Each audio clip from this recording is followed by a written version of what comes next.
જો નાની ઉંમરમાં સફેદ વાળ આવે ને તમારે તો બહુ ડરવાનું નહીં. જો ચિંતા કરશો ને તોય વધી જશે કે હાય મારે વાળ આવવાનું ચાલુ થઈ ગયા છે. આયા તો આયા, એમાં શું છે, ડરવાનું શું છે, બરાબર.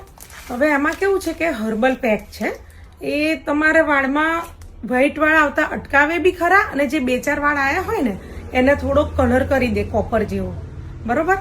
તમારે મહેંદી નહીં નાખવાની, કલરવાળી મહેંદી મળે ને એનાથી તમારે બહુ જ વાળ બે હશે ને તો 20 કે 200 વાળ ધોળા થઈ જશે, બરોબર. પણ કલરવાળી મહેંદી નહીં લગાડવાની તમારે અત્યારે.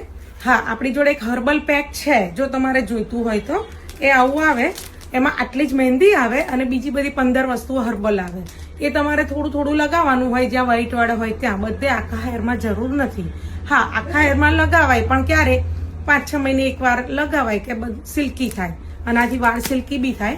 પણ જ્યારે વ્હાઈટ વાળ હાઇલાઇટ થતા હોય ત્યારે થોડુંક પલાળી 1 કલાક છાશમાં પલાળી રાખવાનું હોય અને વાળમાં 1 કલાક રાખવાનું, પછી કાઢી દેવાનું. એટલા જ એરિયામાં લગાવી દેવાનું, બધે આખા વાળમાં નહીં લગાવવાનું. કારણ કે મહેંદી લગાવવાની હું ના જ પાડું છું, મહેંદી વાળમાં નહીં લગાવવાની. એનું પણ રીઝન છે, હું તમને જણાવું.